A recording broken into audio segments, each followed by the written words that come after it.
the dream begins. There's a place where mountains touch the sky, where lakes reflect more than just the clouds, they mirror peace, where every village feels like a fairy tale, and time slows down with every breath.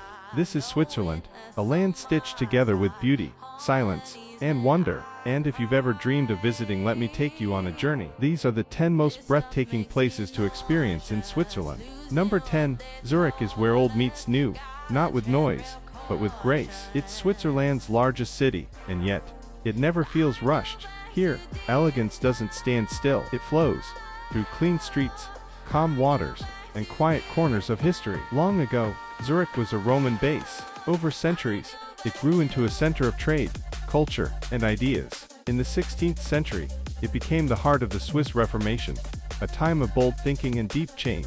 The city's past is still alive in its churches, old town streets, and the gentle bells that ring above the Limmat River. But Zurich is not stuck in history. Today, it moves with quiet confidence. It's a city of banking, art, fashion, and innovation. Trams glide through the city. Cyclists pass lakeside cafes. The lake sparkles with life, while the Alps stand tall in the distance, a perfect balance of nature and progress. Walk through Bahnhofstrasse, one of the world's most elegant shopping streets, or step into a centuries-old bookstore around the corner. In Zurich, time stretches, not because it's slow, but because every moment feels complete. Zurich isn't loud. It doesn't beg for attention. It simply exists, polished, peaceful, and alive. A city that honors its past, embraces the present, and keeps moving forward with elegance in motion. Number 9.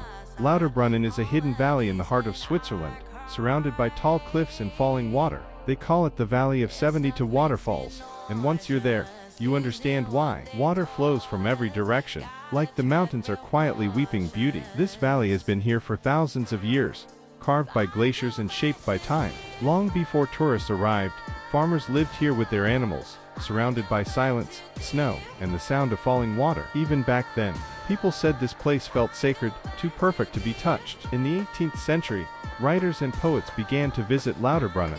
One of them was Johann Wolfgang von Goethe, whose time here inspired verses that still echo today. Some say Lauterbrunnen was even part of the inspiration behind Tolkien's Rivendell in The Lord of the Rings, a hidden valley, full of magic and peace. Today, Lauterbrunnen hasn't changed much. Wooden chalets still rest under steep cliffs, the Staubach Falls still drop like silver from the sky, and the valley still feels untouched, like time slowed down just for this one place. It's not just a travel spot, it's a reminder that nature speaks in silence, in falling water, and in the peace that only a place like Lauterbrunnen can offer. Number 8.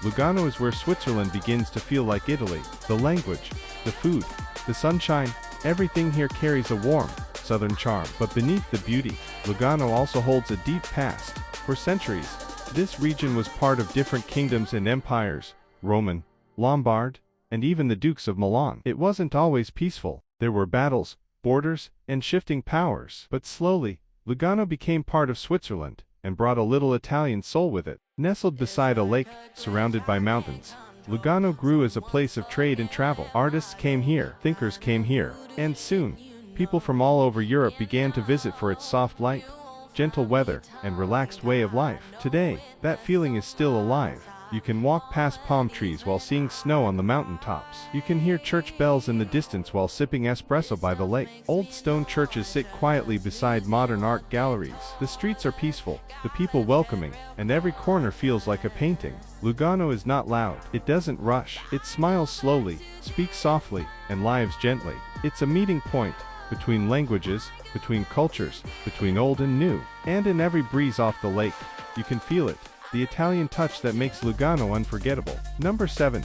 Bern doesn't look like a capital city, and that's exactly what makes it special. There's no rush, no noise, no tall glass towers. Instead, there are stone streets, slow rivers, and the quiet charm of a place that has nothing to prove.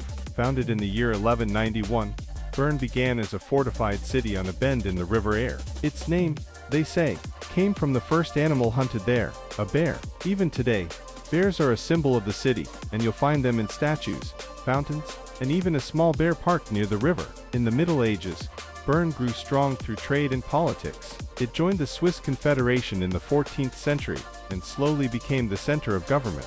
But even as it grew in power, Bern never lost its calm spirit.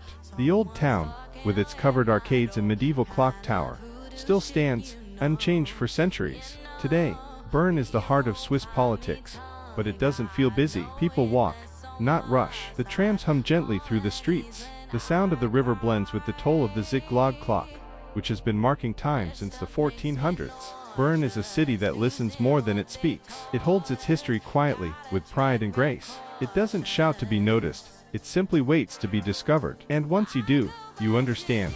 Bern isn't just the capital of Switzerland, it's the soul. Number 6. The Jungfrau region is where Switzerland touches the sky. High mountains, deep valleys, and quiet villages, everything here feels larger than life, yet peaceful like a dream. The name Jungfrau means maiden in German. It's one of the 3 great peaks here, along with the MNCH and the Eiger. For centuries, these mountains stood untouchable, feared, respected, and admired from below. But in 1912, something incredible happened. The Jungfrau Railway was completed, climbing through tunnels and rock to reach the highest train station in Europe. It was one of the greatest engineering achievements of its time. For the first time, people could stand among the clouds, face to face with ice and sky. Today, that journey still feels magical. The train rises slowly, passing forests, waterfalls, and glaciers. When you reach the top, everything is still. Pure white snow, cold, thin air, and silence so deep, you can hear your heart. But the beauty of the Jungfrau region isn't just at the top. It's in the small villages like Grindelwald, Lauterbrunnen, and Wennen, places where time moves slowly, and nature is everywhere. Wooden houses, green pastures, and mountains that watch from above. Here, the past is alive, in the railway, the trails, the stories, and the present. It's in every step you take through snow or grass, with the sky just a little closer than before. The Jungfrau region isn't just a place to visit, it's a place to feel small and full of wonder.